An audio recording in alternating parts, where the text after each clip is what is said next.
دیکھیے نکاح کا ایک فائدہ جو ہے نا وہ صحت بھی ہے. روایت کے اندر آتا ہے النکاح من سنتی، نکاح میری سنت ہے، اور سنت کے اندر صحت ہی صحت ہے. دنیا کے اندر میں آپ کو ایسی کئی سنتیں بتا سکتا ہوں کہ جس میں صحت ہوتی ہے، لیکن آپ مجھے کوئی ایک سنت بھی ایسی نہیں بتا سکتے کہ جس میں معاذ اللہ صحت نہ ہو بلکہ نقصان. اللہ کا بڑا کرم ہے کہ پروردگار نے ہمیں دین فطرت عطا فرمایا ہے.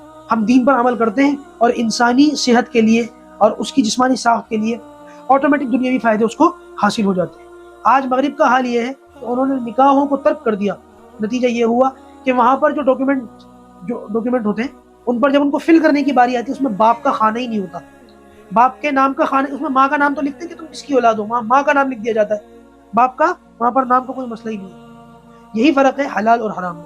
لیکن دنیا کے اندر مثال دی جاتی ہے ایک بات کو سمجھانے کے لیے. دو جانور ہوں، دونوں ایک عمر کے ہوں، دونوں ایک ساتھ پیدا ہوئے ہیں، ایک جیسی پرورش اور تربیت ان دونوں جانوروں کی ہوئی ہو، ایک جیسی غذا اور ایک جیسا ماحول ان کو دیا گیا ہو، اور اس کے بعد پھر ان میں سے ایک جانور کو سنت کے مطابق ذبح کیا جائے اور دوسرے جانور کو جھٹکے سے ذبح کیا جائے. ان دونوں کے گوشت میں زمین آسمان کا فرق آ جاتا ہے.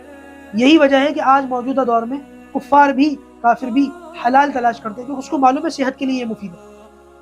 اور اللہ حفاظت فرمائے جن لوگوں کو عقل نہیں ہے وہ مسلمان ہونے کے باوجود بھی حرام کی طرف مائل ہے. یہ دونوں طرح کی مثالیں آپ کو دنیا کے اندر مل جائیں گی. دیکھیے انسان جب نکاح کرتا ہے نا تو اس سے اس کی ایک جنسی خواہش پوری ہوتی ہے. انسان کے اندر ایک ہیجان کی کیفیت ہے جو پیدا ہوتی ہے، اور جب یہ پیک پر جاتی ہے نا، جب انسان کو جو ہے خواہش ہوتی ہے اور یہ پیک پر چلی جاتی ہے، اور انسان جب اس حالت سے بالکل اپنے آپ کو جو ہے مجبور پائے، اس حالت کے اندر پھر یہ کیفیت نہ مذہب دیکھتی ہے، نہ تہذیب دیکھتی ہے، نہ شرافت دیکھتی ہے، نہ ایمانداری دیکھتی ہے. اس کو تو صرف پورا ہونا ہے، اس لیے اپنا کام نکلوا کے رہتی ہے. یہی وجہ ہے کہ اللہ تبارک و تعالیٰ نے اس حیجان کی کیفیت کو پورا کرنے کے لیے حلال ذریعہ نکاح رکھا ہے کہ نکاح کرو گے تو جائز طریقے سے اپنی ضرورت پوری کرو گے اور اس پر اجر بھی ملے گا. میں آپ کو ایک واقعہ سناؤں اور میں نہیں بتاؤں گا کہ یہ کس علاقے کا واقعہ ہے. ایک عالم تھے اور کنوارے تھے. اب عالم تھے تو ظاہر سی بات ہے کہ تقوی والے تھے، اللہ سے ڈرنے والے تھے. اپنے مقتدیوں سے پکڑ کر کے کہتے تھے بھائی میرا نکاح کرا دو، بھائی میری شادی کرا دو، دیکھو مجھے ضرورت ہے. بیچارے کنوارے ہونے کی وجہ سے پریشان تو تھے لیکن اپنی کیفیات کو کنٹرول رکھنے کے لیے روزے وغیرہ رکھتے تھے اور دیندار تھے، اللہ والے تھے، تو کوئی حرام ذریعہ اختیار نہیں کرتے تھے اور حلال تھا نہیں. بار بار لوگوں سے کہتے تھے بھائی میرا نکاح کرا دو، بھائی میری شادی کرا دو. لوگ کہتے تھے کہ ایسا بے حیا مولوی ہے، دیکھو کس طریقے کی باتیں کرتا ہے. یہ بیچارے روزہ رکھتے تھے. ظاہر سی بات ہے آدمی کتنا ہی روزہ رکھ لے، کیفیات کو روکا تو جا سکتا ہے، مکمل طور پر ختم تو نہیں کیا جا سکتا. بالآخر ایک موقع ایسا آیا کہ جو عالم تھے ان کا دماغی توازن بگڑ گیا، لوگوں نے پاگل کہنا شروع کر دیا. نتیجہ یہ ہوا کہ ایک دن اسی مسجد سے جہاں پر کئی سال انہوں نے امامت کی، مسجد سے ایسے نکلے کہ آج تک نہیں پتا کئی سال ہو گئے کہ زندہ بھی ہیں یا مر گئے، کہاں گئے کچھ نہیں پتا. لوگوں نے رسمی طور پر، رواجی طور پر ان کو ڈھونڈا لیکن لوگوں کو پتہ ہی نہیں کہ وہ آج تک نہیں پتا چلا کہ وہ گئے کہاں.